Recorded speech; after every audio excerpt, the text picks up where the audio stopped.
Hello, good morning. Sindhu മോളോസിൻ്റെ എന്താ പറയുന്നത് ലൈഫ് സ്റ്റോറിയുടെ ബാക്കി ബാലൻസിലേക്ക് എല്ലാവർക്കും സ്വാഗതം കേട്ടോ. തൊഴിലുറപ്പൊക്കെ കഴിഞ്ഞു. ഭയങ്കര വെയിലാണ് കേട്ടോ, ഒരു രക്ഷയില്ലാത്ത വെയിലാണ്. ചൂടെന്ന് വെച്ച് കഴിഞ്ഞാൽ ഉണ്ടല്ലോ ഉരുകി തീരുന്ന സൈസ് ചൂടാണ്. ഞാനേ ഇപ്പോൾ ഇച്ചിരി പച്ചക്കറിയും ഇച്ചിരി മീനൊക്കെ മേടിക്കണമായിരുന്നേ. അപ്പം ഞാൻ അക്കരെ കയറി ഇതൊക്കെ മേടിക്കാൻ വേണ്ടിയിട്ട് പോയിട്ട് വന്നതാണ് കേട്ടോ. കറിക്ക് എന്തെങ്കിലുമൊക്കെ വേണ്ടേ അല്ലേ? അതിന് വേണ്ടിയിട്ട് പോയിട്ട് വന്നാൽ അപ്പം ഞാൻ ഓർത്തന്ന വീഡിയോയും കൂടി എടുത്തിട്ട് ഡ്രസ്സൊക്കെ ചേഞ്ച് ചെയ്യാമെന്ന് വിചാരിച്ചു. പോയിട്ട് വന്നിട്ട് പുകയുക. ഞാൻ ഈ ഫാൻ ഇട്ടിട്ട് ഇവിടെ കുറച്ച് സമയം ഇരുന്നു. അത് കഴിഞ്ഞിട്ടാണ് ഞാൻ വീഡിയോ എടുക്കാമെന്ന് വിചാരിച്ചു. കണ്ണിങ്ങനെ ഇരുന്ന് തുള്ളുന്നുണ്ട് ഇവിടെ ഇരുന്നുകൊണ്ട്. BP ലോ ആകുമ്പോഴാണ് കണ്ണ് തുള്ളുന്നത് നിനക്ക് അറിയാനായിട്ട് കൂടെ എന്തെങ്കിലും. ഇപ്പം ഈ എന്നാ പറയുന്നത് March 2 എൻ്റെ ബർത്ത്ഡേ. ഈ ലൈഫ് സ്റ്റോറി പറയാൻ തുടങ്ങിക്കൊണ്ട് എല്ലാ ദിവസവും കരച്ചിലാണ് ഗേസ്. അല്ലേ, കരയരുതെന്നൊക്കെ വിചാരിക്കും. പക്ഷെ ഓക്കെ ജീവിതത്തിൽ അനുഭവിച്ചവർക്കേ ഇതൊക്കെ പറഞ്ഞാൽ മനസ്സിലാകത്തുള്ളൂ. അറിയാണ്ടൊക്കെ കരഞ്ഞു പോകും. ഇന്നലെ എങ്ങാണ്ട് ഞാനൊരു കമൻറ്റ് കണ്ടായിരുന്നേ. ഞാനത് ഡിലീറ്റ് ആക്കിയോന്ന് എനിക്കറിയത്തില്ല. കാരണം എനിക്ക് കാരണന്മാരെയും ആൾട്ടനെയും പിന്നെ എൻ്റെ മക്കളുടെ ആരുടെയും ഒരുത്തരുടെയും പേരൊന്നും ഇത് ചെയ്ത് അങ്ങനെയാണല്ലോ ഇങ്ങനെയാണല്ലോ എന്ന് പറഞ്ഞിടരുതേ പ്ലീസ്, വേണ്ട കേട്ടോ.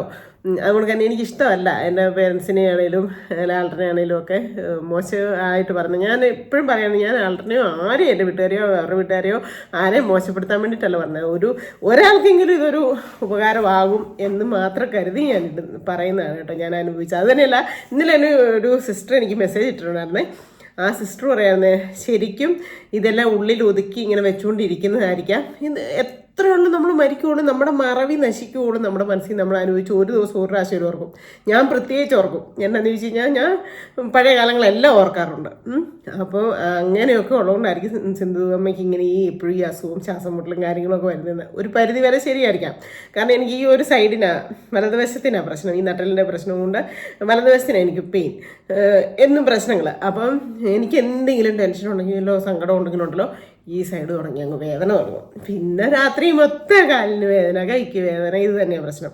അപ്പം ഞാൻ ആ സിസ്റ്റർ പറഞ്ഞപ്പോൾ ഓർത്തു. അതുകൊണ്ട് തന്നെ ഞാൻ ഒരു കമൻറ്റ് കണ്ടായിരുന്നു, ഇത്രയെല്ലാം അനുഭവിച്ചിട്ട് എന്തിനാ പിന്നെ സിന്ധുവിനെ അവിടെ തന്നെ ഇട്ടിരുന്നത്, അല്ല ഈ പേരൻസുമാർക്കൊക്കെ നോക്കത്തില്ലായിരുന്നൊന്നും അങ്ങനെ എന്തോ പേരൻസിനെ ഇതാക്കി. അത് ഞാൻ ഡിലീറ്റ് ആക്കിയെന്നാണ് എൻ്റെ ഒരു തോന്നൽ. കഴിഞ്ഞ ദിവസത്തെ എങ്ങാണ്ട് ഏതോ ഒരു വീഡിയോയുടെ അടിയിലാണ് കേട്ടോ.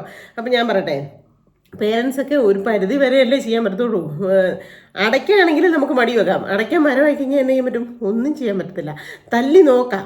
തല്ലിയിട്ട് നന്നാകത്തിലിങ്ങനെ എന്നാ വിളിച്ചതിലേ വന്നില്ലേ പോയില്ലേ പോട്ടെ എന്ന് വെക്കാനേ പറ്റത്തുള്ളൂ. ഒരു പ്രായം കഴിഞ്ഞ് കഴിഞ്ഞാൽ നമുക്ക് ആരെയും ഇതാക്കി നിർത്താൻ പറ്റത്തില്ല. ശരിയല്ലേ? അപ്പോൾ പേരൻസിനെ കുറ്റം പറഞ്ഞിട്ട് വല്ല കാര്യമുള്ളൂ? ഒരു കുറ്റമില്ല. ആ അച്ഛനമ്മമാരെ കുറ്റം പറഞ്ഞിട്ട് ഒരു കാര്യമില്ല. ഞാനിപ്പോൾ ഇത് പറഞ്ഞപ്പോൾ ഒരു കാര്യം ഓർക്കായിരുന്നേ, ഞങ്ങളെ മാറ്റി താമസിപ്പിച്ചല്ലോ. കാഞ്ചേരി തന്നെ ഞങ്ങളെ വേറെ സ്ഥലമൊക്കെ മേടിച്ചു തന്ന് 2-3 ദിവസം കൊണ്ട് ജാസിൻ്റെ കൂട്ടുകാരും എല്ലാം കൂടെ വീടും ഒക്കെ വെച്ച് തന്ന് അങ്ങോട്ട് മാറ്റി താമസിപ്പിച്ചു. അത് കഴിഞ്ഞ് കുറച്ച് നാളത്തേന് വലിയ ഒന്നും ഇല്ലാണ്ടൊക്കെ പോയി. ഒരു ദിവസം ലാൽട്ടൻ പുറത്തെങ്ങാണ്ട് പോയിട്ട് വന്നപ്പോഴത്തേനും ഒരു കൂട്ടുകാരൻ ചേട്ടനെയും കൊണ്ടുവന്നു. ലാൽട്ടനെ കട്ടി പ്രായമുള്ളതാണ് കേട്ടോ. ഞാനും ആ ചേട്ടൻ്റെ പേരല്ല പേര് കൂട്ടി ചേട്ടാന്നാണ് വിളിച്ചത്. പേര് ഞാൻ പബ്ലിക്കിൽ പറയുന്നില്ല. ആളൊക്കെ ഇപ്പോൾ നല്ല സന്തോഷത്തോടെ അന്തസ്സായിട്ട് ജീവിക്കുന്ന ഒരു മനുഷ്യനാണ്. നല്ലൊരു മനുഷ്യനാണ് കേട്ടോ. ഒരു ക്രിസ്ത്യനാണ്. ഭയങ്കര ഇഷ്ടമാണ് ആൾട്ടനെ. എന്നിട്ട് അങ്ങനെ വന്നിരുന്ന് പിന്നെ എന്നായിരുന്നു കപ്പ കുഴുങ്ങിയതോ അങ്ങനെ എന്തോ ഉണ്ടായിരുന്നു, കഴിക്കുകയൊക്കെ ചെയ്തു. അത് കഴിഞ്ഞിട്ട് ഇവർ രണ്ടും കൂടെ വീട്ടിലിരുന്ന്, നമുക്ക് ഒരു കസാര പോലും ഇല്ല ഇരിക്കാനായിട്ട്, ആകപ്പാടെ ഒരു കട്ടിലേ ഉള്ളൂ. കട്ടിലേ ഇരുന്ന് ഇവർ രണ്ടുപേരും കൂടെ വെള്ളം അടിച്ചു. മദ്യമൊക്കെ കഴിച്ച് കഴിഞ്ഞിട്ട് പിന്നെ പുള്ളിക്കാരൻ ഞാൻ കൊണ്ടുവിട്ടിട്ട് വരാൻ, താഴെ ഇറക്കി വിട്ടിട്ട് വരാമെന്ന് പറഞ്ഞ് ആൾട്ടനോട് പോയി കൊണ്ടുവിട്ടിട്ട് കയറി വന്നു കഴിഞ്ഞപ്പോൾ ഞാൻ ചോദിച്ചു, എന്തിനാ ആൾട്ടാ കൂട്ടുകാരെയൊക്കെ കൂട്ടിക്കൊണ്ട് വന്നത്? നമുക്ക് ഒന്നാമതേ ഒരു സൗകര്യവും ഇല്ല. വേണ്ട ആൾട്ടാ, അങ്ങനത്തെ പരിപാടി വേണ്ട. കുടിയും പരിപാടി ആൾട്ടൻ കഴിക്കുന്നുണ്ടല്ലോ, അല്ലാണ്ട് വേറൊരാളെയും കൂടെ കൂട്ടിക്കൊണ്ട്. പക്ഷെ ആ മനുഷ്യൻ നല്ലൊരു മനുഷ്യനാട്ടോ, വൃത്തികെട്ട സ്വഭാവം അങ്ങനെ. ലാൽട്ടൻ്റെ കൂട്ടുകാരെല്ലാവരും നല്ല കൂട്ടുകാരന്മാരായിരുന്നു. ഇല്ലാത്തത് പറയാൻ പറ്റത്തില്ല, അത്രയ്ക്കും നല്ല കൂട്ടുകാരന്മാരായിരുന്നു. അന്നേരം അതങ്ങനെ ആൾട്ടന് ഇഷ്ടപ്പെട്ടില്ല. എന്നോടങ്ങ് ഭയങ്കര ദേഷ്യം. അങ്ങനെയാണ് ആദ്യമായിട്ട് അവിടോട്ട് മാറിയിട്ട് വഴക്കുണ്ടാക്കുന്നതെന്ന് എനിക്ക് തോന്നുന്നു. പിന്നെ എൻ്റെ വീടല്ലേ, എൻ്റെ സ്ഥലമല്ലേ, എൻ്റെ സൗകര്യമുള്ളത് തരും ചെയ്യും, ഞാൻ അങ്ങനെ ചെയ്യും ഇങ്ങനെ ചെയ്യും എന്നും പറഞ്ഞിട്ട് അന്നൊരു 3-4 എണ്ണം തന്നു. അന്ന് ഈ പറഞ്ഞ കണക്ക് എൻ്റെ കമ്മൽ ഒടിഞ്ഞു പോയി. കമ്മൽ കിട്ടി, പക്ഷേ ഒടിഞ്ഞു പോയി. എൻ്റെ ശാന്ത കുഞ്ഞേച്ചി കഷ്ടപ്പെട്ട് എൻ്റെ ഞാൻ ഒരു കുഞ്ഞിക്കമ്മലായിരുന്നു മേടിച്ചിട്ടുണ്ടായിരുന്നു. അതിൻ്റെ കൂടെ എൻ്റെ ശാന്ത കൊച്ചി കഷ്ടപ്പെട്ട് ഒരു വലിയ മയിലിൻ്റെ മാതിരിയുള്ള ഒരു ജാത്തും കമ്മലൂടെ മേടിച്ചതാണ്. മയിലിൻ്റെയൊക്കെ ഇങ്ങനെ നല്ല നല്ല ഭംഗിയുള്ള ഒരു ജാത്തും കമ്മലൂടെ വലിപ്പമുള്ള. അപ്പോൾ അത് എത്ര പ്രാവശ്യം ഒടിഞ്ഞു എത്ര പ്രാവശ്യം വിളക്കിയെന്നത് എനിക്ക് അറിയത്തില്ല. അതേപോലെ അതിട്ട് പണി കിട്ടിയായിരുന്നു. എപ്പോഴും മൂന്തക്കെട്ടായിരുന്നു തരവ് മൊത്തം. അങ്ങനെ ആ കമ്മൽ ഒടിഞ്ഞു പോയി. എന്നിട്ട് കാല് കയറിയിട്ട് സന്ധ്യ മയങ്ങി. എന്നിട്ട് കാല് കയറിയിട്ട് മണ്ണെണ്ണ എടുത്ത് എറിഞ്ഞ് മണ്ണെണ്ണവിളക്കൊക്കെ മുറ്റത്ത് കിടന്ന് പാത്രമൊക്കെ എടുത്ത് എറിഞ്ഞ് അത് കഴിഞ്ഞ് കുറേ കഴിയും ഇതെല്ലാം ചെയ്തിട്ട് പിന്നെ പുള്ളി തന്നെ ശാന്തമാവും. ശാന്തമായിട്ട് പിന്നെ നമ്മളെ ഒന്ന് സൂപ്പിടും. എന്നിട്ട് നമുക്ക് കഴിക്കാൻ പോട്ടെ, എനിക്ക് ദേഷ്യം കയറിയിട്ട് പറ്റിപ്പോയതാന്നൊക്കെ പറഞ്ഞോണ്ട. അന്ന് എനിക്ക് ഇതേപോലെ തന്നെ ഭയങ്കരമായിട്ട് സഹിക്കാൻ വയ്യാത്തൊരു കാര്യം ഉണ്ടായി. ഈ അടിയും പിടിയും തരുമ്പം ഞാനും കിടന്ന് കാറുകയല്ലേ പിടിച്ച് തലല്ലാന്ന് പറഞ്ഞുകൊണ്ട് കയറി കെട്ടിപ്പിടിക്കുകയൊക്കെ ചെയ്യും. അന്നും ഇതേപോലെ എൻ്റെ കുഞ്ഞ് കിടന്ന് കാറി പേടിച്ചിട്ടേ കയറി. കുഞ്ഞല്ലേ, 9 മാസമോ 10 മാസമോ 1 വയസ്സ് പോലും ആയിട്ടില്ല. കിടന്ന് കാറിയപ്പോഴത്തേനും എന്നാന്നറിയോ, അവൻ ഉറങ്ങുമായിരുന്നു. ആ ഉറക്കത്തിലായി ഈ ബഹളം കേട്ടോണ്ട് ചാടി പഠിച്ചതിനിട്ട് കാറിയപ്പോഴത്തേനും എന്നാന്നറിയോ, തലേണ്ണ എടുത്ത് മുഖത്ത് വെച്ച് അമക്കി. അതിനെ അയ്യോ ഞാൻ എന്ത് കുസ്തി പിടിച്ചാൽ ബലം പിടിച്ചാൽ ഒന്ന് മാറ്റിയെന്നോ. ഒടുക്കത്തെ ശക്തിയാണ്, നമ്മളൊന്നും പിടിച്ചാൽ മാറത്തുമില്ല ഈ കുടിയൊക്കെ കഴിഞ്ഞ് കഴിഞ്ഞാൽ. എന്നിട്ട് അന്നും ഈ പറഞ്ഞ കണക്ക് അങ്ങോട്ടും ഇങ്ങോട്ടും വഴക്കായി. പിന്നെ കുറച്ച് കഴിയുമ്പോൾ ശാന്തമായി. ഞാൻ അറിയാണ്ട് ചെയ്തതാന്ന് പറഞ്ഞു. പിന്നെ കൊച്ചിനെ കുറേ പുന്നാരിച്ച് അങ്ങനെയൊക്കെ ചെയ്ത് രാത്രി കിടന്നുറങ്ങി. രാവിലെ ആയപ്പോൾ എൻ്റെ മനസ്സ് ഈ കൊച്ചിനെ ചെയ്തത് എൻ്റെ മനസ്സ് ഇങ്ങനെ ഇരിക്കുക. എന്നിട്ട് ഞാൻ എന്നെ ചെയ്യുന്നറിയോ, രാവിലെ മല കഴിക്കാൻ വേണ്ടി ഡാമിൽ വല കെട്ടിയിട്ട് വരും, അത് കഴിക്കാൻ വേണ്ടിയിട്ട് പോയ സമയത്ത് ഞാൻ വീട്ടിൽ കയറി ചെന്നു. അവർ സ്ഥലമൊക്കെ മേടിച്ച് മാറ്റി തന്നു കഴിഞ്ഞിട്ട് ആദ്യത്തെ വഴക്കം കഴിഞ്ഞിട്ട് ചെല്ലുമ്പം ചാച്ചൻ മുറ്റത്ത് നിന്ന് വല മാടുക, ചാച്ചന് പിന്നെ വല കെട്ടാൻ പോകാനായിട്ട്. അപ്പോഴത്തേനും എന്നെ കണ്ടതേ മനസ്സിലായി. നല്ല പേട മേടിച്ചുകൊണ്ട് വരുവാക്കുക, അതിലൊരു കമ്മലില്ല. കാണുമ്പോൾ അറിയാമല്ലോ, ഡിസൈൻ മാതിരി നമ്മുടെ മുഖത്തും പെടലിയിലൊക്കെ കാണും. എന്നിട്ട് ചോദിച്ചു, എന്നാ രാവിലെ അമ്മയും മോനോട് കുന്ന് കയറിയെന്ന് ചോദിച്ചു ചാച്ചൻ. അന്നത്തെ ഞാൻ കരഞ്ഞോണ്ട് പറഞ്ഞു, ചാച്ച ഇന്നലെയും ആളുടെ മഴക്കായിരുന്നു, ഇത്രയും ദിവസം മഴക്കില്ലാണ്ടിരിക്കുമായിരുന്നു, ഇന്നലെയും മഴക്കുണ്ടായി. കൊച്ചിൻ്റെ മുഖത്ത് തലേന്ന് വെച്ച് അമ്മക്ക് അതോ എനിക്ക് സഹിക്കാൻ പറ്റുന്നില്ല ചാച്ച, എന്നാ ചെയ്യുന്നതെന്ന് ചോദിച്ചു. അപ്പോഴത്തേനും അമ്മയില്ല അവിടെ, അമ്മ അവിടെ പണിക്ക് അങ്ങോട്ട് പോയേക്കാം, അമ്മ അവിടെ ഇല്ല. അപ്പോഴത്തേക്കും രാവിലെയാണേ ഒരു 8-8:30 ആയതേ ഉള്ളെന്ന് എനിക്ക് തോന്നേ. അന്നേരത്തേക്കും പിന്നെ ചാച്ചൻ എൻ്റെ നേരെ തിരിഞ്ഞിട്ട് പറഞ്ഞു, മോളെ ഇനി ഇങ്ങനെ പരാതിയും പരിപാടിയും ഇങ്ങോട്ട് വരണ്ട, ഞങ്ങൾക്ക് ഇനി അവനെ ഞങ്ങളെ കൊണ്ട് പറ്റത്തില്ല. നീ ഒരു കാര്യം ചെയ്യ്, നിൻ്റെ വീട്ടിൽ ചെന്ന് പറ, അല്ല നീ നിൻ്റെ കുഞ്ഞിനെയായിട്ട് നിൻ്റെ വീട്ടിൽ പോയി നിൽക്കുക.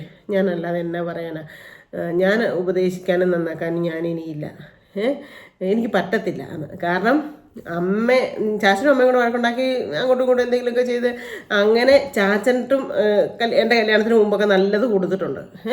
അപ്പം ചാച്ചന് പേടിയാണ് സത്യമായിട്ടും. അതുകൊണ്ട് ചാച്ചൻ പറഞ്ഞു, ഇനി ഇങ്ങോട്ട് വരണ്ട, ഈ കാര്യം പറഞ്ഞെന്ന് പറഞ്ഞു. ഞാൻ പെരയ്ക്കകത്ത് പോലും കയറിയില്ല, സത്യം പറയുക, പെരയ്ക്കകത്ത് പോലും കയറിയില്ല. ആ മുറ്റത്ത് നിന്ന് ഞാൻ ഇറങ്ങിപ്പോന്നു. അത് കഴിഞ്ഞ് എന്നെ അടിച്ചിട്ട് പിടിച്ചിട്ട് ഞാൻ പരാതി പറയാനൊന്നും ഞാൻ ഒരു പരാതിയും പറയാൻ പോയിട്ടില്ല. അങ്ങനെ അത് കഴിഞ്ഞ് പിന്നെ ഇതിപ്പം ഞാൻ പറയാൻ കാര്യം എന്നറിയോ, കാരണവന്മാരെയാണേലും മോശമായിട്ട് പറയുമ്പം നമ്മൾ വിചാരിക്കണം നമുക്ക് ആ ഒരു സ്റ്റേജ് വന്നാലേ മനസ്സിലാകത്തുള്ളൂ. അല്ലാണ്ട് നമുക്ക് വേറൊരാളെ വിമർശിക്കാം. ഇപ്പം എന്നെ ഒരു പരിചയവും ഇല്ലാത്ത ലോകത്തിൻ്റെ ഓരോ കോണിലിരുന്ന് അവരങ്ങനെയായിരുന്നു ഇവരിങ്ങനെയായിരുന്നു എന്നൊക്കെ ഓരോരുത്തരും ഇങ്ങനെ വിമർശിച്ചപ്പോഴുണ്ടല്ലോ, ഞാൻ എന്താണെന്ന് എനിക്കറിയാവുന്നതുകൊണ്ട് ഞാൻ അതിനകത്തൊന്നും പ്രതികരിക്കാൻ പോയില്ല. ചുമ്മാ പറയുന്നവർ പറയട്ടെ. കാരണം പറയുന്നവർക്ക് കുറേ വായിലെ സ്മെല്ല് പോവും, അവർക്കൊരു സുഖം കിട്ടും. പക്ഷെ അവർക്ക് അവരുടെ ആ എനർജി, അവരുടെ ആ മനസ്സും ഇതാകുന്നെന്നുള്ളത് അവർക്കേ പോകത്തുള്ളൂ, അവർക്കേ നഷ്ടമാകത്തുള്ളൂ. അല്ലാണ്ട് നമുക്കൊന്നും നഷ്ടമാകത്തില്ല മറ്റൊരാളെ കുറ്റം പറയുമ്പോൾ. ഇപ്പം ഞാൻ ഒരാളെ കുറ്റം പറയുകയാണെങ്കിൽ എനിക്കേ അത് ചീത്തയാവത്തുള്ളൂ, നെഗറ്റീവ് എനർജി കിട്ടത്തുള്ളൂ. അങ്ങനെ വിശ്വസിക്കുന്ന ഒരു സ്ത്രീയാണ് ഞാൻ. അതുകൊണ്ട് ഞാൻ ഒന്നിനും ഇതാകാൻ പോകാണ്ടിരുന്നിട്ടുള്ളത്. അങ്ങനെ അതെന്താണെന്ന് വെച്ചാൽ ഞാൻ വേണ്ട കേട്ടോ, ആരെയും നമ്മുടെ ഈ ചാനലിനകത്ത് വേറെ എൻ്റെ മക്കളുടെ ആയിക്കോട്ടെ, എൻ്റെ വീട്ടുകാരുടെ ആയിക്കോട്ടെ, രാൽട്ടൻ്റെ വീട്ടുകാരുടെ ആയിക്കോട്ടെ, ആരുടെയും പേരെടുത്ത് മെൻഷൻ ചെയ്തോ അല്ലെങ്കിൽ അവർക്ക് അങ്ങനെ വേണം ചെയ്യായിരുന്നു എന്നോ അങ്ങനെ ഒന്നും വേണ്ട കമൻറ്റ് കേട്ടോ. എന്താണെന്ന് വെച്ചാൽ നിങ്ങളോട് കമൻറ്റ് ഇടുന്നൊക്കെ ഞാൻ പറയുന്നുണ്ട്. അത് ആർക്കും വിഷമമാകണ്ട, നമ്മൾ കാരണം മറ്റൊരാൾക്കും വിഷമമാകണ്ട. പിന്നെ അത് തന്നെയല്ല, ഒരു പരിധി വരെ എൻ്റെ അച്ഛനമ്മമാരാണേലും രാൽട്ടൻ്റെ അച്ഛനമ്മമാരാണേലും എൻ്റെ കൂടപ്പുറപ്പുകളാണേലും എല്ലാം എന്നെ ആ ആവത്ത സമയത്ത് ചേർത്ത് പിടിച്ചിട്ടുണ്ട്. ഞാൻ നോക്കുമ്പോൾ ചേർത്ത് പിടിച്ചിട്ടുണ്ട്. കാരണം എന്താണെന്ന് വെച്ച് കഴിഞ്ഞാൽ പൂച്ചേച്ചിയും ശാന്തകുഞ്ചിയും അവർ രണ്ടും തയ്ക്കുമായിരുന്നു. അപ്പം അവർ തയ്ച്ച് തന്നാണ് എൻ്റെ കുഞ്ഞുങ്ങൾ ഡ്രസ്സ് ഇട്ടേക്കുന്നത്. പ്രത്യേകിച്ച് ഉഷേച്ചി. ശാന്തകുഞ്ചി അത്രയും റെഡിമെയ്ഡ് മേടിച്ച് കൊടുക്കുവോ അല്ലെങ്കിൽ പിന്നെ വരുമ്പം പൈസ എൻ്റെ ഈ തരുമോ അങ്ങനെയൊക്കെയാണ് കൂടുതൽ ശാന്തകുഞ്ചി ചെയ്തേക്കുന്നത്. പിള്ളേർക്ക് അത് മേടിച്ച് കൊടുക്കടി ഇത് മേടിച്ച് കൊടുക്കടി എന്ന് പറഞ്ഞാൽ. പക്ഷേ ഉഷേച്ചി അങ്ങനെയല്ല. ഉഷേച്ചി അന്നും മാസത്തിൽ എങ്ങനെയെങ്കിലും ഒരു 2 പ്രാവശ്യം ഇങ്ങോട്ട് വരാൻ നോക്കും. ഇതെല്ലാം ഞങ്ങളെ അങ്ങോട്ട് കൊണ്ടുപോകാൻ നോക്കും. സഞ്ചാരനാണല്ലോ അങ്ങോട്ട് ഞങ്ങളെ വന്ന് കൊണ്ടുപോകും. ലാലട്ടൻ മരിച്ചതിന് ശേഷമാണേലും. അപ്പം 10-12 ഉടുപ്പും ഷർട്ടിയും എല്ലാം തയ്ച്ച് വെച്ചേക്കും. ചിലപ്പോൾ ഒരു ഫ്രണ്ട് പച്ച ബാക്കി കറുപ്പുമായിരിക്കും. അങ്ങനത്തെ കളറുകളൊക്കെ ആയിരിക്കും വെട്ടുണി കഷ്ണമൊക്കെ കിട്ടുന്നു വെച്ച്. അങ്ങനെ അത്രയും എൻ്റെ കൂടപ്പുറപ്പുകൾ എല്ലാവരും എന്നെ ഒരു പരിധി വരെ ഇത് ചെയ്തിട്ടുള്ളതാണ്. അതുകൊണ്ട് എനിക്ക് അങ്ങനെയൊക്കെ കേൾക്കുമ്പോൾ എന്ന് വെച്ചാൽ അവരുടെ ആരുടെയും കുറ്റമൊന്നും അല്ല. ഇങ്ങനെ അനുഭവിക്കണമെന്ന് എൻ്റെ തലയിൽ ഒരു വരയുണ്ട്. അത് നമുക്ക് ആർക്കും തിരുത്തി കുറിക്കാൻ പറ്റുമോ? പറ്റത്തില്ല. അതങ്ങനെ. പിന്നെ ലാലട്ടൻ്റെ ജീവിതത്തിലും ഇങ്ങനെയെല്ലാം വന്ന് ഭവിക്കണം എന്ന്, ഇങ്ങനെയൊക്കെ ആവണം എന്നും, ഈ ഒരു ഏജിൽ മരിക്കും എന്നൊക്കെ ലാലട്ടൻ്റെ ഇതിലും ഉണ്ടായിരുന്നു. അന്ന് 16 എന്നൊരു വലിയ തിരുമേനിയൊക്കെ വന്ന്, ശാന്തി തിരുമേനി ഒക്കെ വന്നിട്ടുണ്ടായിരുന്നു.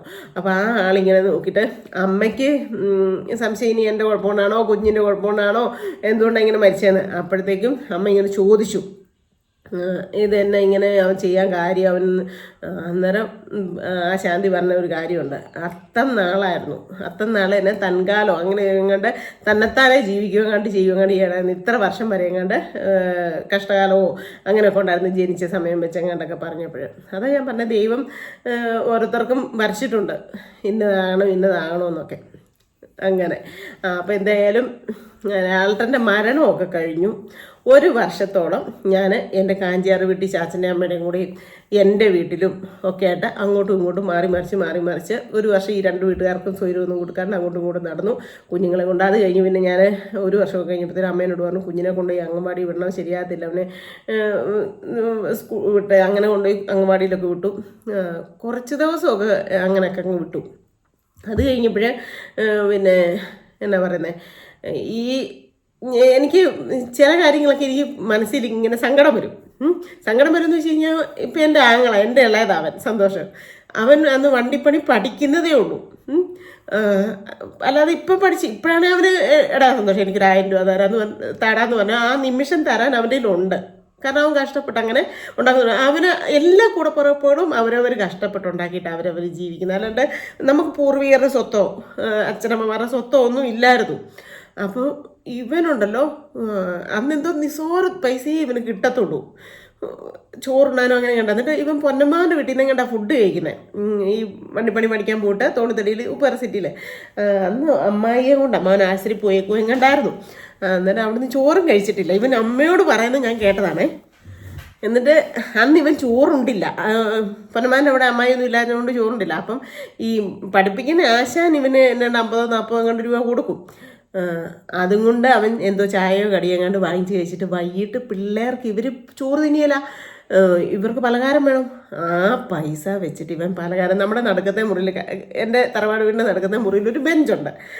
ആ ബെഞ്ചേൽ ഇവൻ എന്നും കൊണ്ടുവരും, ഒരു പൊതി കൊണ്ടുവെക്കും. ചിലപ്പോൾ ഇവൻ വരുമ്പോഴത്തേനും പിള്ളേർ ഉറങ്ങുവേ.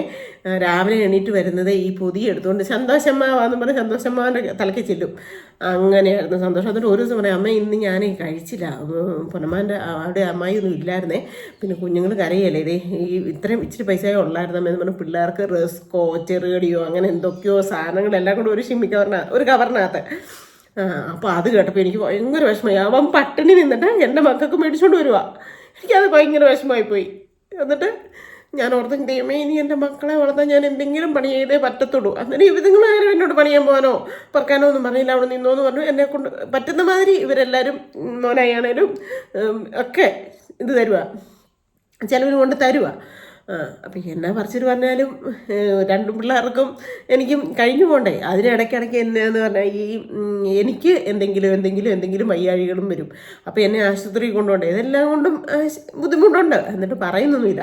അത് കഴിഞ്ഞ് അങ്ങനെ ഇരുന്നപ്പോൾ ഞാൻ ഓർത്തു, പിന്നെ എവിടെയെങ്കിലും എന്തെങ്കിലും പണിക്ക് പോകാം, പണിക്ക് പോയി കുഞ്ഞുങ്ങളെ വളർത്താം. അന്നൊന്നും ഉണ്ടല്ലോ എനിക്ക് മരിക്കണമെന്ന് തോന്നിയിട്ടില്ല സത്യമായിട്ടും. ഇപ്പോഴും ഞാൻ പറയാം, എനിക്ക് അന്നൊന്നും ആത്മഹത്യയെക്കുറിച്ചോ അല്ലെങ്കിൽ ജീവിതം നശിപ്പിച്ചേക്കാന്നോ ഒന്നും തോന്നിയിട്ടില്ല. ഈ മുറിവും ഇതെല്ലാം കരിഞ്ഞുണങ്ങി കുറേ വേദനകളെല്ലാം തിന്നിട്ടും എനിക്ക് എൻ്റെ മക്കളെ വളർത്തണം. പിന്നെ ഞാൻ പറഞ്ഞില്ലേ, അവൻ പട്ടിണി ഇരുന്നിട്ട് എൻ്റെ കുഞ്ഞുങ്ങൾക്ക് കൊണ്ട് കൊടുക്കുന്നു. അപ്പോൾ അവർക്കും കൂടെ ഒരു സഹായമാകണം. അവരെ ഒരു പരിധി ഇത് കഴിഞ്ഞ് വിഷമിപ്പിക്കരുത് എന്നൊക്കെ എൻ്റെ മനസ്സിൽ ഞാനിങ്ങനെ, കുഞ്ഞല്ലേ, വലിയ പ്രായമില്ല, 23 വയസ്സല്ലേ ഉള്ളൂ. എന്നിട്ട് ഞാൻ അമ്മയോട് പറഞ്ഞു, അമ്മ ഞാൻ എവിടെയെങ്കിലും എന്തെങ്കിലും പണിക്ക് പോട്ടെ എന്ന് ചോദിച്ചു. എന്നിട്ട് പറഞ്ഞു, ഈ കുഞ്ഞുങ്ങളെ ഇട്ടിട്ട് നീ എന്നെ പണിക്ക് പോകാനായിട്ട് അടി വെച്ചേ അങ്ങനെ ഇങ്ങനെ എന്നൊക്കെ പറഞ്ഞു. അത് ഞാൻ പറയില്ലമ്മ, ഞാൻ എന്തെങ്കിലും പണിക്ക് പോകാം, എന്ന് പറഞ്ഞിട്ട് പിന്നെ അപ്പം കുഞ്ഞുങ്ങളെ തന്നെ ഞാൻ പറഞ്ഞൊരു കാര്യം ചെയ്യാം, കുഞ്ഞുങ്ങളെ കാഞ്ചിയാർ വീട്ടിൽ കൊണ്ടുവിടാം. കാഞ്ചിയാർ വീട്ടിൽ കൊണ്ട് ചാച്ചനോടും അമ്മയോട് ഞാൻ ചോദിച്ചു നോക്കാം. അമ്മയ്ക്ക് ഇവിടെ പണിയാൻ പോകാതിരിക്കാൻ പറ്റത്തില്ല. അപ്പോൾ പിന്നെ വീട്ടിൽ വേറെ ആരാ നോക്കി തരാനുള്ളൂ, പിള്ളേർ സ്കൂളിൽ പോയല്ലേ. അപ്പോൾ കുഞ്ഞു പിള്ളേരല്ലേ ഇതുങ്ങൾ. അപ്പോൾ കാഞ്ചിയാറ്റി ചെന്നിട്ട് ഞാൻ ചാച്ചനോടും അമ്മയോടും പറഞ്ഞപ്പോൾ അവർ പറഞ്ഞു പിള്ളേർ ഇവിടെ നിൽക്കട്ടെ, നമ്മൾ പണിക്ക് തന്നെ പൊക്കോളാൻ പറഞ്ഞു. ആദ്യം പറഞ്ഞാൽ അവിടെ എങ്ങാണ്ട് ഏലക്കാട്ടിൽ ഇവിടെ നിന്നുകൊണ്ട് ഇവിടെ കടമാങ്കുഴിയോ അവിടെ എങ്ങാണ്ട് ഏലക്കാട്ടി വേണമെങ്കിൽ ചേച്ചിമാരുടെ കൂടെ പോകാൻ പറഞ്ഞു. അപ്പോൾ എനിക്ക് ഏലക്ക എടുക്കാനും പറമ്പിൽ പണിയൊന്നും എനിക്കറിയത്തില്ല. അങ്ങനെ ഇരിക്കുമ്പോഴാണ് ഞാനൊരു പത്രത്തിനകത്ത് ഹോം നേഴ്സിംഗ് സെൻറ്ററിൻ്റെ ഇത് വായിച്ചു. ഏറ്റുമാനൂർ കല്ലോലിക്കൽ എന്ന് പറയും. കല്ലോലിക്കൽ എന്ന് പറഞ്ഞ സ്ഥലത്ത് അനുഗ്രഹ ഹോം നേഴ്സിംഗ് സെൻറ്റർ എന്നും പറഞ്ഞുകൊണ്ട്. അപ്പം ഞാൻ അതിനകത്ത് നമ്പറിൽ നിലപ്പന എന്ന് പറഞ്ഞൊരു വീടുണ്ട് അവിടെ, കാഞ്ചാർ വീടിൻ്റെ. ആ വീട്ടിൽ ചെന്നിട്ട് ഞാൻ വിളിച്ചു. ആ വീട്ടിൽ നിന്ന് ഉപ്പേറ വീട്ടിൽ വെച്ചാണോ എന്ന് എനിക്ക് ഓർമ്മയില്ല. ടീച്ചറമ്മയുടെ അവിടെ നിന്ന് ആരാണ്ടോ ഒരു ലാൻഡ് ഫോണിൽ നിന്ന് ആരുടെയോ വീട്ടിൽ പോയി ലാൻഡ് ഫോണിൽ നിന്ന് ആ നമ്പറിൽ വിളിച്ചപ്പോൾ ഇന്ന് ഉണക്ക് പണിയുടെ കാര്യമൊക്കെ പറഞ്ഞു. ഉപ്പേറെ തന്നെ വെച്ചാ ചിറ്റൂരോ അമ്മ പണിന്ന് ഏതോ വീട്ടിൽ ചെന്നിട്ട് ഈ നമ്പർ വിളിച്ച് ചോദിക്കുന്നത്. അത് കഴിഞ്ഞിട്ടാണ് ഞാൻ കാഞ്ചാർ വീട്ടിൽ ചെന്നിട്ട് ചോദിക്കുന്നത്, അമ്മ ചാച്ചനോടും എൻ്റെ ഇവരെ നോക്കി തരാമോന്ന്. അപ്പോൾ ചാച്ചനോ അമ്മ പറഞ്ഞ പിള്ളേർ ഇവിടെ നിന്നോട്ടെ എന്ന് പറഞ്ഞു. അങ്ങനെ എൻ്റെ കുഞ്ഞിനെ കൊണ്ടുപോയി അവിടെ ആശാൻ്റെ അടുത്ത് ചേർത്തു. ആശാനായി എഴുതിപ്പിച്ചത് ഫസ്റ്റ് ആശാൻ്റെ അടുത്ത് തന്നെ കളരി മാതിരി പിള്ളേർക്ക് അക്ഷരം പറഞ്ഞു കൊടുക്കുന്നുണ്ടായിരുന്നു, മഞ്ഞപ്പള്ളി എന്ന് പറഞ്ഞാൽ. ആശാൻ്റെ അടുത്ത് കൊണ്ട് കുഞ്ഞിനെ മോനെ വിട്ടു. മോളെ പഠിക്കാൻ വിടാറായില്ല. എന്നിട്ട് അമ്മയുടെ അടുത്ത് വിട്ടിട്ട് ഞാൻ ഏറ്റുമാനൂർ പോയി. ഏറ്റുമാനൂർ പോവാ ബസ്സെന്ന് എഴുതി കടിച്ചാൽ സിന്ധു സുനിൽ ഛർദിക്കും. അയ്യോ ഓർക്കാൻ വരാതൊക്കെ. എന്നിട്ട് ഇവിടുന്ന് സംഗീത ഒറ്റ ബസ്സാണേ. എൻ്റെ പൊന്നെ ഏലപ്പാറ കഴിയപ്പോൾ തുടങ്ങി ഛർദിച്ച് അവശതയായി ഏറ്റുമാനൂർ സ്റ്റാൻഡിൽ പോയി ഇറങ്ങി. തല കറങ്ങി. ഒരു ബാഗിനകത്ത് ഒരു കറുത്ത ഒരു ബാഗ്, അതിനകത്ത് 2-3 ജോഡി ഡ്രസ്സും ഉണ്ട്. എന്നിട്ട് അവിടെ ചെന്ന് ഇറങ്ങി ഓട്ടോക്കാരോട് ചോദിച്ചു പിന്നെ ഈ സ്ഥലം അറിയാവുന്നു. അപ്പോഴത്തേനും അവർ പറഞ്ഞു 30 രൂപ, എത്ര രൂപയാവുമെന്ന് ചോദിച്ചു. 30 രൂപയാവുമെന്ന് പറഞ്ഞു. ഓട്ടോ കൊണ്ടുപോയി അവിടെ വിട്ടു. അപ്പോൾ അവിടെ ചെന്ന് ആദ്യമായിട്ട് പോവാ. അവിടെ ചെന്നപ്പോഴത്തേനും സമയം ഇവിടുന്ന് 11:30 എങ്ങാണ്ടാ സംഗീത ബസ്. അവിടെ ചെന്നപ്പോൾ തന്നെ സമയം ഒരു ഇതായിട്ടുണ്ട്. അപ്പോൾ ഉച്ചയൊക്കെ കഴിഞ്ഞ് 2-3 മണിയായെന്ന് എനിക്ക് തോന്നുന്നു. അപ്പോഴത്തേനും അവർ ചോദിച്ചു ഫുഡൊക്കെ കഴിച്ചാണോ എന്ന് ചോദിച്ചു. അപ്പോൾ ഞാൻ പറഞ്ഞില്ല, ഛർദ്ദിച്ചു, അതുകൊണ്ട് ഈ കഴിക്കാനൊന്നും തോന്നുന്നില്ലെന്ന് പറഞ്ഞു. അപ്പം ഇവരൊരു വീട് മാതിരി ഒരെണ്ണം ഉണ്ടാക്കിയിട്ടേക്കോ ഇങ്ങനെ വരുന്നവരെ താമസിപ്പിക്കാനായിട്ട്. അഥവാ അന്ന് അവരെ ജോലിക്ക് വിടാൻ പറ്റിയില്ലെങ്കിൽ തങ്ങാനായിട്ടുള്ള സൗകര്യമൊക്കെ ഉണ്ട്. പിന്നെ അടുക്കളയുണ്ട്, ബാത്റൂമും അടുക്കള, ഒരു ഹോള് മാതിരി ഒരെണ്ണം പണിതിട്ടേക്കുക. എന്നിട്ട് അരി സാധനമൊക്കെ ഇവർ കൊടുക്കും, നമ്മൾ വെച്ച് കഴിക്കണം. എന്നിട്ട് എന്നോട് പറഞ്ഞാൽ അവിടെ പൊക്കോ എന്നാന്ന് പറഞ്ഞാൽ താക്കോലും തന്നു. അപ്പോൾ അവിടെ ചെന്നപ്പോൾ വേറെ ആരുമില്ല. ഞാൻ താക്കോല് തുറന്ന് അകത്ത് കയറിയപ്പോൾ ഒരു ഹാള് മാതിരി ഒരു കുഞ്ഞടുക്കളയും അതിനകത്ത് കുറച്ച് സാധനങ്ങളും പിന്നെ ഒരു ബാത്റൂമും ഉണ്ട്. ഒരു അരമണിക്കൂർ കഴിഞ്ഞപ്പോൾ വേറൊരു പെങ്കൊച്ച് വന്നു. അതും ചപ്പാത്തിന്ന് ഷൈനിന്നായിരുന്നു വരെ. അത് കഴിഞ്ഞ് വേറൊരു പെങ്കൊച്ച് കൂടെ വന്നു. അങ്ങനെ അതും ഈ കട്ടപ്പന ഭാഗത്തുനിന്ന് കണ്ട. അപ്പോൾ എൻ്റെ ഏകദേശം അടുത്തുള്ള പിള്ളേരാ കല്യാണം കഴിക്കാത്ത പിള്ളേരാ. അങ്ങനെ അതുങ്ങളും വന്നു. അന്നേരത്തേനും പിന്നെ അവിടുത്തെ ഓണറിൻ്റെ വൈഫ് ചേച്ചി വന്നിട്ട് പറഞ്ഞു, മക്കളെ ഇന്ന് നിങ്ങൾക്ക് പോക്ക് നടക്കുകയില്ല, നാളെ രാവിലെ എല്ലാവരും 3:30 വിടാം. ഇന്നൊരു ദിവസം നിങ്ങൾ ഇവിടെ തങ്ങണം. നിങ്ങൾക്ക് ഫുഡ് നിങ്ങൾ ഉണ്ടാക്കാവോ അതോ ഞാൻ മേടിച്ച് തരണോ എന്ന് ചോദിച്ചു. അപ്പോഴത്തേനും മറ്റേ പെമ്പിള്ളേർ സ്ഥിരം ചെല്ലുന്നതാണ്. എന്നിട്ട് അതുങ്ങൾ അവധിക്ക് പോയേക്കുന്നത് കണ്ടായിരുന്നു. അപ്പോൾ പറഞ്ഞു ഉണ്ടാക്കിക്കോളാം എന്ന് പറഞ്ഞു, ഷൈനി എന്ന് പറഞ്ഞു വെച്ചു. അപ്പോൾ ചേച്ചി അപ്പുറത്തുനിന്ന് അരിയൊക്കെ കൊണ്ടു തന്നു. എന്നാണ്ട് ഞങ്ങൾ കഞ്ഞിയും കറിയൊക്കെ വെച്ചു, കറിയൊക്കെ വെച്ചു. എന്നിട്ട് അന്ന് അവിടെ കിടന്നു. പിറ്റേ ദിവസം രാവിലെ ഞങ്ങൾ എണീറ്റ് റെഡിയായി ഇരിക്കുക പോകാനായിട്ട്. ആരാ വരുന്നതെന്ന് അറിയത്തില്ല, ആരാ കൊണ്ടുപോകുന്നതെന്ന് അറിയത്തില്ല, ആരുടെ വീട്ടിലോട്ടാന്ന് അറിയത്തില്ല, എങ്ങനെയാണ് പോകുന്നതെന്നൊന്നും നമുക്കറിയത്തില്ല. അങ്ങനെ കുറച്ച് കഴിഞ്ഞപ്പോഴത്തേനും അവർ അവിടുന്ന് തന്നെ ഞങ്ങൾക്ക് കാപ്പിയൊക്കെ തന്നു. അത് കഴിഞ്ഞിട്ട് ഓഫീസിലോട്ട് ചെല്ലാൻ പറഞ്ഞു. അപ്പം ഞങ്ങൾ ബാഗൊക്കെ എടുത്ത് ഓഫീസിൽ ചെന്നിരിക്കുക. അപ്പോഴത്തേനും പറഞ്ഞു ഞാൻ അപ്പം പറയുന്നത് എനിക്ക് പിള്ളേരെ നോക്കാനാണ് ഇഷ്ടം, എനിക്ക് കുഞ്ഞുങ്ങളെ നോക്കുന്ന ഏറ്റവും ഇഷ്ടം, അതുകൊണ്ട് കുഞ്ഞുങ്ങളെ നോക്കാനായിട്ട് എനിക്ക് മതിയെന്ന് പറഞ്ഞായിരുന്നു. അപ്പോൾ അവിടെ ഒരു ആൾക്കാർക്ക് കുഞ്ഞുങ്ങളെ നോക്കാനായിട്ട് ഒരാളെ വേണം. കുഞ്ഞുങ്ങളെന്ന് വെച്ച് കഴിഞ്ഞാൽ ഒരു 4 വയസ്സോ 5 വയസ്സോ ഉള്ള ഒരു മോളുണ്ട്, 1.5 വയസ്സുള്ള ഒരു കുഞ്ഞുണ്ട്, പിന്നെ രണ്ടാമത് പ്രഗ്നൻ്റ് ആണ്, ഇരട്ട കുഞ്ഞുങ്ങളാണ് വയറ്റിലുള്ളത്. എന്നിട്ട് ആ ഒരു വീട്ടിലോട്ട് അതിനെ കൊണ്ടുപോകുന്നത്. അപ്പം ഞാൻ പറഞ്ഞു കുഴപ്പമില്ല, ആ 1.5 വയസ്സുള്ള കൊച്ചിനെ നോക്കിയാൽ മതി, പിന്നെ എന്തെങ്കിലും അമ്മച്ചി ഉണ്ട് അവിടെ, അമ്മച്ചിക്ക് എന്തെങ്കിലുമൊക്കെ ഒന്ന് ചെയ്ത് കൊടുത്താൽ മതി എന്നാ പറഞ്ഞേ. ഓക്കെ എന്ന് പറഞ്ഞു, പോകാമെന്ന് പറഞ്ഞു. എന്നിട്ട് എൻ്റെ മുന്നേ ഇപ്പോഴും ഞാനതൊക്കെ ഓർമ്മ വരികയത് സത്യം. ഒരു അംബാസിഡർ കാറിൽ ഒരു ചേട്ടൻ വന്നു, വെള്ള ഷർട്ടും മുണ്ടുമൊക്കെ കൊടുത്തു. രാജാനുഭവം കണ്ടാലൊക്കെ നല്ല ഒരു എന്താ പറയുന്നത്, ഒരു പ്രമാണി വന്നിറങ്ങി. പാവം സാവച്ചേട്ടൻ ലിസിയച്ച് വീഡിയോ കാണും, ഇപ്പോഴും വീഡിയോ ഒക്കെ കാണും, എന്നെ വിളിക്കാറൊക്കെ ഉണ്ട്. വർഷം എത്രയാണെന്നറിയാമോ ഞാൻ എങ്ങനെയുള്ളതായിട്ടാണ് ഇപ്പോഴും എന്നെ വിളിക്കുന്നതെന്നറിയാമോ? അതൊക്കെ ചിന്തിച്ചാൽ മതി നിങ്ങൾ ഓരോരുത്തരും. എന്നിട്ട് സാവുചേട്ടൻ വന്നു ഒരു അംബാസഡർ കാറിൽ. എന്നിട്ട് വന്ന് അവരും എന്നാണ്ട് ഒപ്പൊക്കെ ഇട്ട് കൊടുക്കണം, നമ്മളും എന്നാണ്ട് ഒപ്പൊക്കെ ഇട്ട് കൊടുത്ത് ആ പേപ്പറിലൊക്കെ ഇതാക്കി എന്നിട്ട് പോകാമെന്ന് പറഞ്ഞു. ബാഗ് എടുത്ത് ഞാൻ ചെന്നു, വണ്ടിയുടെ പുറകിൽ കയറി.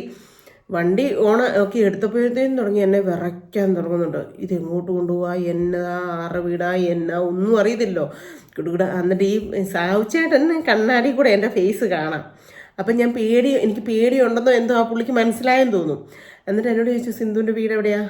കൂളായിട്ടാണ് ചോദിക്കുന്നത്. സിന്ധുവിൻ്റെ വീട് എവിടെയാണ്, സിന്ധുവിന് എത്ര മക്കളുണ്ട്, പിന്നെ എന്നാ പറ്റിയത് ഹസ്ബൻഡിന് എന്നൊക്കെ ചോദിച്ചു. അപ്പം ഞാൻ ഇതെല്ലാം പറഞ്ഞു കഴിഞ്ഞപ്പോഴത്തേനും പറഞ്ഞു, സിന്ധുവിന് പേടിയാണോ? പേടിക്കൊന്നും വേണ്ട കേട്ടോ. ഞങ്ങളുടെ വീട്ടിൽ ഞങ്ങൾ ഇന്ന ഇത്ര പേരേ ഉണ്ട്. പിന്നെ എൻ്റെ ഒരു അമ്മച്ചിയുണ്ട്, എൻ്റെ അമ്മച്ചിയാണ്. പക്ഷേ അമ്മച്ചിക്ക് ഇച്ചിരി ഒരു ദേഷ്യവും കാര്യമൊക്കെ കൂടുതലുള്ളതാണ്. അമ്മച്ചി ഇപ്പം ഞാൻ എൻ്റെ വൈഫ് പ്രഗ്നൻ്റ് ആയതിൻ്റെ പേരിൽ ഞാൻ 4-5 പേരെ കൊണ്ടുപോയി, അവരെ എല്ലാം അമ്മച്ചി പിണക്കി വിട്ടു. അതുകൊണ്ട് സിന്ധു അമ്മച്ചിയെ ഒന്ന് സോപ്പിട്ട് കയ്യിലെടുത്തോണം കേട്ടോ. പിന്നെ അമ്മച്ചി എന്തെങ്കിലും ദേഷ്യപ്പെട്ട് പറഞ്ഞാൽ സങ്കടപ്പെടും ഒന്നും വേണ്ട കേട്ടോ. സിന്ധുവിൻ്റെ അമ്മ വഴക്ക് പറയല്ലേ, അതേപോണൊക്കെ അന്ന് കരുതിയാൽ മതി കേട്ടോ എന്നൊക്കെ പറഞ്ഞുകൊണ്ട് ഈ ചേട്ടൻ ഇത്രയൊക്കെ വർത്താനം പറഞ്ഞപ്പോൾ ഇവരുടെ വീടെത്തി. ഒരു 2 നില ഒരു അമരാണ്ടം വീട് കൊണ്ടുചെന്ന് നിർത്തി, വണ്ടി നിർത്തി. അപ്പം ചേച്ചി ഇറങ്ങി വന്നു. ഭയങ്കര വയറ്, 2 കുഞ്ഞുങ്ങളല്ലേ, മുടിയോണ് കുളങ്ങ വരെ കിടക്കുന്നേ. ലിസിച്ചിരി എന്നോ സുന്ദരിയായിരുന്നറിയോ? എനിക്കറിയത്തില്ല, അത്രയും നല്ലൊരു സുന്ദരി ചേച്ചിക്കുട്ടി ഇറങ്ങി വന്നു. വയറൊക്കെ ഭയങ്കര വലിയ വയറും. എന്നിട്ട് ഈ കുഞ്ഞിനെ ഉണ്ട്. അമ്മച്ചി ഇറങ്ങിയൊന്നും വന്നില്ല, മൂത്ത കൊച്ചും ഉണ്ട്.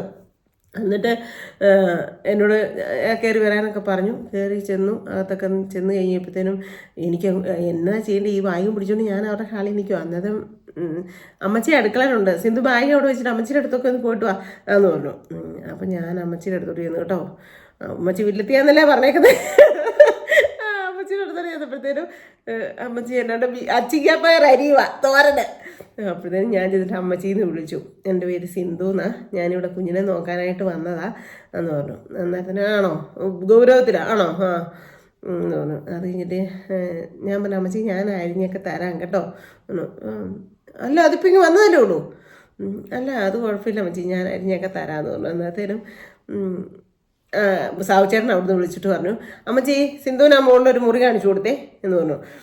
അപ്പോഴത്തേക്കും അമ്മച്ചി എണീറ്റ് വന്നിട്ട് മുകളിൽ കയറ്റിക്കൊണ്ട് പോയിട്ട് ഒരു നല്ല അടിപൊളി ഒരു റൂമും ബാത്റൂമും അറ്റാച്ച്ഡ്, പിന്നെ നമ്മുടെ സാധനം വെക്കാൻ കബോർഡും ഈശോയുടെ ഫോട്ടോയും, നല്ല സെറ്റ് വീട്. നമ്മൾ അങ്ങനത്തെ വീട്ടിലൊന്നും കിടന്നിട്ടും കഴിഞ്ഞിട്ടൊന്നുമില്ല. ഈ ബോംബെ പോയപ്പോൾ നല്ല വീട്ടിൽ നല്ല ഫ്ലാറ്റിനകത്ത് താമസിച്ചല്ലാണ്ട്. എന്നിട്ട് ഈ മുറി ഉപയോഗിച്ചോ, ബാഗും ഡ്രസ്സും ഒക്കെ ആ കബോർഡിൽ വെച്ചോ എന്നൊക്കെ പറഞ്ഞു. അത് കഴിഞ്ഞിട്ട് എന്നോട് ഇച്ചിരി നേരം നോക്കിയിട്ട് ചോദിച്ചു, അപ്പം ഞാൻ എൻ്റെ കഴുത്തെ മാലയിൽ ഒരു മാതാവിൻ്റെ രൂപമുണ്ട്. അപ്പോൾ എന്നോട് ചോദിച്ചു, ഹിന്ദു ആണോ ക്രിസ്ത്യാനിയാണോ? ഞാൻ ഹിന്ദുവാണ്, പക്ഷേ ഞാൻ വിളിക്കുന്നത് മൊത്തം മാതാവിനെയാണ് എന്ന് പറഞ്ഞു. അന്നേരത്തിന് എന്നെ ഒന്ന് ചിരിച്ച് കാണിച്ചു കേട്ടോ. ഭയങ്കര ജാതി സ്പിരിറ്റൊക്കെ ഉണ്ടായിരുന്നു തോന്നുന്നു.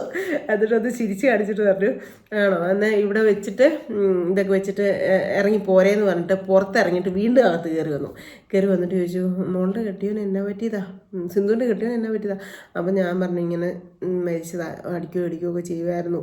ഇപ്പം ആ ചേട്ടൻ്റെ അമ്മയുടെ അച്ഛൻ്റെ അടുത്ത് എൻ്റെ കുഞ്ഞുങ്ങളെ 2നെ ഏൽപ്പിച്ചിട്ട് വന്നേക്കുന്നേ എന്നൊക്കെ പറഞ്ഞുകൊണ്ട്. അപ്പോൾ അച്ഛനും അമ്മയും നല്ല മനുഷ്യരാ അല്ലേ? ഞാൻ പറഞ്ഞു നല്ല മനുഷ്യരാ, സാരമില്ല വിഷമിക്കണ്ട കേട്ടോ എന്നൊക്കെ പറഞ്ഞിട്ട് ഡ്രസ്സൊക്കെ മാറ്റി താഴോട്ട് ഇറങ്ങി വാങ്ങട്ടോ എന്ന് പറഞ്ഞു. അപ്പോൾ ഞാൻ പിന്നെ ഡ്രസ്സൊക്കെ മാറി നൈറ്റിയൊക്കെ ഇട്ട് താഴെ ഇറങ്ങി ചെന്ന ഉടനെ എനിക്ക് ഒരു ഗ്ലാസ് പാലിൻ്റെ കാപ്പിപ്പൊടി ഇട്ട് ഒരു ഗ്ലാസ് കാപ്പി തന്നു.